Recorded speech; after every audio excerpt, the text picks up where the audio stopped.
محتارة هتعملي اكل ايه؟ تعالي نعمل وصفة ناس كتير قوي بتحبها وحاجة كده من التراث المصري.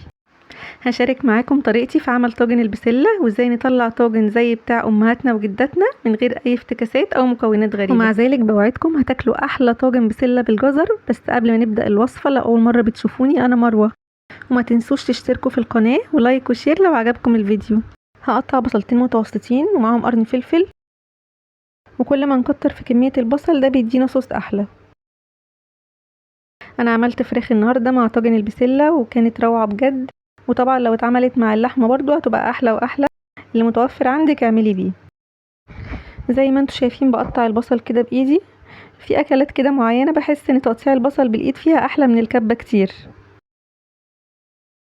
بقطع كمان الفلفل وفص توم واحد، ومعايا معلقتين من الزيت وعليهم معلقه كبيره سمنه،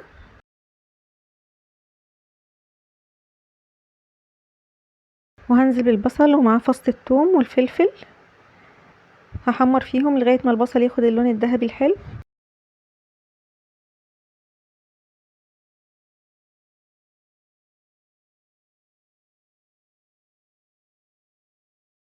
اول ما البصل اخد اللون الذهبي هضيف معلقتين من الصلصه واقلب، وعليهم 3 كوبايات من عصير الطماطم. ودلوقتي هغطي الحله واسيبها تتسبك.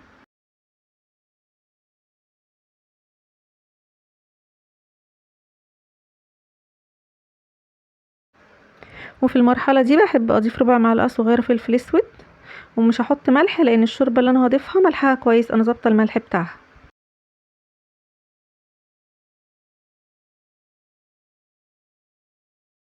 ودلوقتي انا ضفت كيس بسله اللي هو حوالي 400 جرام تقريبا،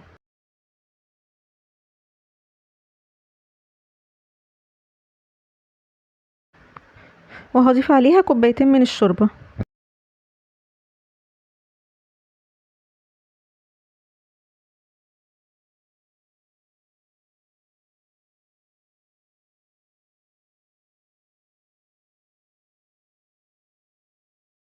بغطي عليها وبسيبها تغلي، ولغايه كده هي الاكله يعتبر خلصت.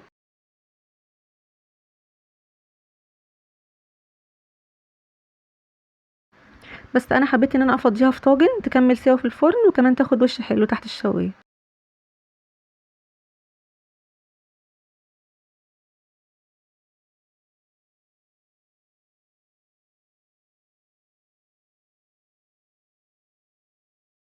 الطاجن اخد معايا في الفرن حوالي نص ساعه، وده شكله بعد ما خرج.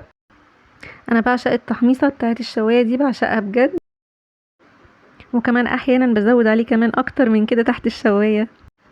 لو كملتوا معايا لغايه هنا وعجبكم الفيديو، ما تنسوش تعملوا لي اشتراك في القناه وتفرحوني باللايك والشير.